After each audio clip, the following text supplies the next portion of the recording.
প্রণোদনার ঋণ বিতরণ শুরু হচ্ছে সেপ্টেম্বরে, বন্ধ কারখানার সুফল নিয়ে সংশয়।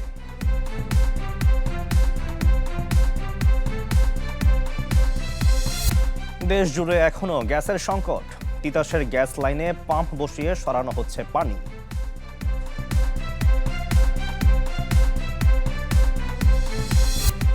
এবং জলবায়ু ঝুঁকি কমানোর প্রকল্পে অনিয়ম, সুশাসন নিশ্চিতে জোর পদক্ষেপের তাগিদ।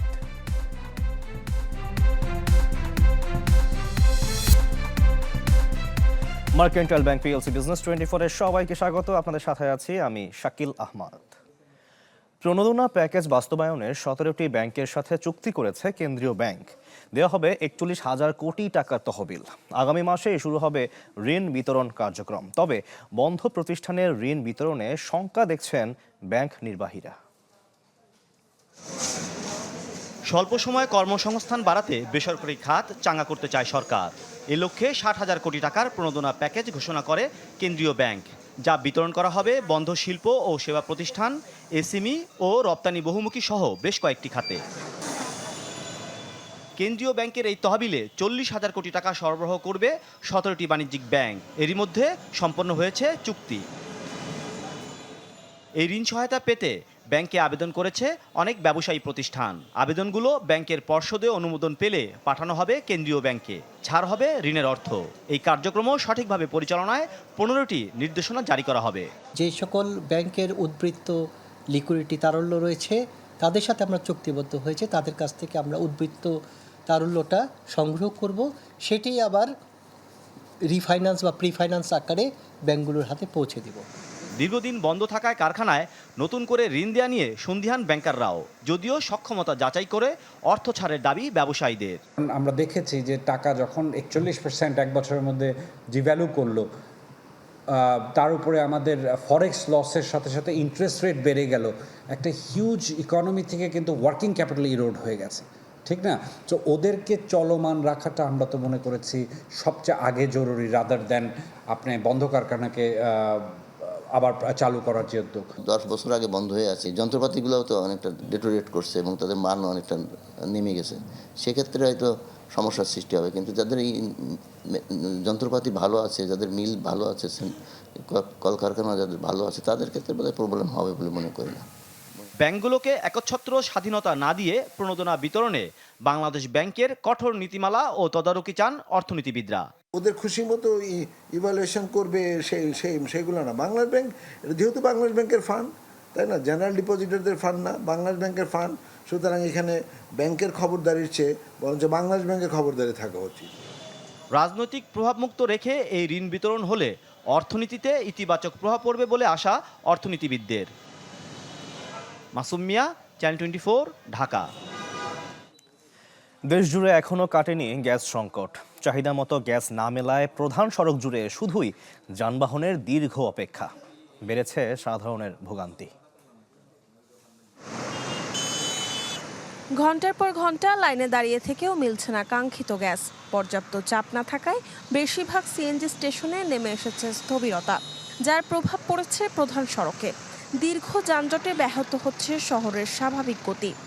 119 টাকার গ্যাস পাইছি, তাতে এতে আমাদের হবে না। আমাদের যে গ্যাস দরকার ওই গ্যাস সরকার দিতেছে না। বিগত 9টা বাজে গ্যাসের সিরিয়াল দিলে আমরা এই রাতের 11টা-12টা বাজে বাসায় যাই। তাহলে আমরা কখন ডিউটি করব আর কখন কি করব? আমি 8:15টার সময় এখানে দাঁড়াইছি, ভিতরে ঢোকার সাথে সাথে গ্যাস বন্ধ হয়ে গেছে। মানে এই ভোগান্তির কোনো শেষ নাই। এটার একটা কিছু করা উচিত, সরকারের এদিকে একটু দৃষ্টি দেওয়া উচিত। চাহিদার তুলনায় দীর্ঘদিনে যোগান ঘাটতিতেই এই অবর্ণনীয় ভোগান্তি। বৃহস্পতিবার এলএনজি সরবরাহ দৈনিক 73 কোটি ঘনফুট আর দেশীয় কূপগুলো থেকে আসে 162 কোটি ঘনফুট। এই সমন্বিত সরবরাহ বিশাল চাহিদার তুলনায় একেবারেই কম। গ্যাসের লাইনে আছি 2 ঘন্টা ধরে, এখন বলতেছে কি কারেন্ট নাই। তাহলে আমরা আরো 1 ঘন্টা অপেক্ষা করলাম। 3 ঘন্টা আমার গ্যাস ঢুকছে, কত 175 টাকার গ্যাস ঢুকছে। এখন আমরা এই দেশের মাঝে, আমরা এই দেশের জনগণ না, আমরা গ্যাসের কষ্ট কি সরকার দেখবে না? আমাদের তো জমার টাকা তুলতে সময় যাইতেছে, তার সাথে 2 মাস ধরে আমরা গ্যাসের সংকট, লাইনে গ্যাস পাইতেছি না। অথচ সিএনজির জন্য পাম্প, সিএনজি এলাকায় গ্যাস দেয় না, প্রাইভেট এলাকায় গ্যাস দেয়। পরিবহন খাতের এই অচলাবস্থা কেবল চালকদেরই ভোগাচ্ছে না, প্রভাব ফেলছে সার্বিক অর্থনীতিতেও। দ্রুত সরবরাহ সমন্বয় করা না গেলে এই সংকট আরও বাড়ার শঙ্কা পরিবহন মালিকদের। মরিয়ম আজিজ মৌরিন, চ্যানেল 24, ঢাকা। সঞ্চালন লাইনে পানি থাকায় নেই গ্যাস, বন্ধ চুলা। তাই ঝুঁকি নিয়ে 6 মাস ধরে তিতাসের লাইনে পাম্প বসিয়ে পানি সরাচ্ছেন স্থানীয়রা। সব জানলেও ব্যবস্থা না নেয়ার অভিযোগ সংশ্লিষ্টদের বিরুদ্ধে। আর এমন অবস্থায় সমস্যা চিহ্নিত করে দ্রুত গ্যাস সরবরাহ স্বাভাবিক করার দাবি গ্রাহকদের। আশরাফুল আলম আকাশের রিপোর্টে বিস্তারিত। পাম্প থেকে পানি তোলার এই দৃশ্য রাজধানীর মুগদার উত্তরমান্ডা এলাকার। সাদা চোখে এমনটা দেখালেও একটু গ্যাসের জন্য জীবনের ঝুঁকি নিয়ে তিতাস গ্যাসের সঞ্চালন লাইনে পাম্প বসিয়ে পানি সরাচ্ছেন স্থানীয়রা। তাও আবার সবার সামনেই, গত 6 মাস ধরে নিয়মিতভাবে, যা জানে খোদ তিতাসও। দিনের পর দিন, মাসের পর মাস এখানকার মানুষজন গ্যাস বঞ্চিত। সেই হিসাবে স্থানীয়দের মাথায় এসেছে যে তারা এখানে যে পানিটি জমা আছে গ্যাস লাইনের মধ্যে, যদি সেই পানিটি বের করে ফেলতে পারে তাহলে হয়তোবা তাদের যে গ্যাসের প্রেশার, যে চাপ, সেটি হয়তোবা তারা পরিষ্কারভাবে পাবে। সেই চিন্তা থেকে কিন্তু এই ধরনের একটি অভিনব কাজ তারা করেছে। তবে তারা একটি জানে যে এটি আইনগতভাবে একটি অন্যায় কাজ। অন্যায় জানি অন্যায় করছি, এখন আপনাকে যা সাজা দিবেন, কিন্তু আমি তো গ্যাস তো পাই না। এই এলাকার প্রায় 10,000 পরিবার গত 6 মাস এমন সংকটে দিন পার করছেন। স্থানীয় সংসদ সদস্য ও তিতাস কর্তৃপক্ষকে বারবার তাগাদা দিয়েও মেলেনি কোনো সমাধান। তিতাসে হটলাইনে কল করেছি, তারপরে তাদের অফিসে গিয়েছি, তারা কোনো রেসপন্স করে নেই, তারা আমাদের কোনো কথা শুনতেছে না। পুরাতন লাইনগুলোকে আমরা উঠিয়ে নতুন লাইন প্রতিস্থাপনের জন্য দাবি জানাচ্ছিলাম। যে বিতরণ লাইন বা সার্ভিস লাইন, এখানে মানে গ্রাহকের হাত দেওয়ার কোনো সুযোগ নাই। টোটাল এই আপনার লাইনগুলোই চেঞ্জ করবে, কারণ যেহেতু 50 বছরের উপরে হয়ে গেছে, ফান্ডিং এর কারণে করতে পারতেছে না। গ্যাস নেই, তাই বলে তো আর জীবন থেমে থাকার না। কেউ রাস্তার পাশে, কেউ বাড়ির ছাদে, আবার কখনো বাড়ির সামনে মাটির চুলায় চলছে নিত্যদিনের রান্নার কাজ। 1 বছর যাবত আমরা এই লার্কি চুলা রান্না করতেছি। কুরবানির পর্যন্ত একটু ছিল, এরপরে থেকে একদম ইনটোটাল গ্যাস আসা একদম আমাদের এলাকায় একদম আসা বন্ধ। সকালে এখান থেকে রান্না করে নিয়ে যাই, দুপুরে রান্না করে, দুপুরেরটা আর বিকেলেরটা একবারে রান্না করে নিয়ে যাই আমরা সবাই এখান থেকে। ধোঁয়া আর তাপে রান্না করতে গিয়ে গলদঘর্ম অবস্থা গৃহিণীদের।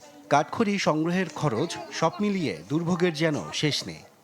প্রতিটা ঘরে 500 করে বাড়াইছে, গ্যাস নাই, মানে অনেক কষ্ট হয়ে যায়। আমার শ্বাসকষ্ট নিশালাইতে পারি না।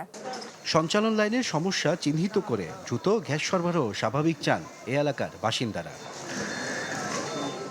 আশরাফুল আলম আকাশ, চ্যানেল 24, ঢাকা। রাজধানীর আমিনবাজারে ল্যান্ডফিলের ময়লা আবর্জনা থেকে আগামী 1.5 বছরের মধ্যে 42 মেগাওয়াট বিদ্যুৎ জাতীয় গ্রিডে সরবরাহ করবে চীনের কোম্পানি। স্থানীয় সরকার প্রতিমন্ত্রী ও স্থানীয় সরকার মন্ত্রীর সাথে চীনা রাষ্ট্রদূতের বৈঠক শেষে জানানো হয়, সেপ্টেম্বরে বর্জ্য বিদ্যুৎ নিয়ে চীনে সই হবে ত্রিপক্ষীয় আনুষ্ঠানিক চুক্তি। 2028 সালে শুরু হতে পারে বিদ্যুৎ সরবরাহ। এছাড়াও ঢাকার 3টি বস্তিবাসীর জন্য আধুনিক আবাসন নির্মাণ প্রকল্পে চীন বিনিয়োগ করবে।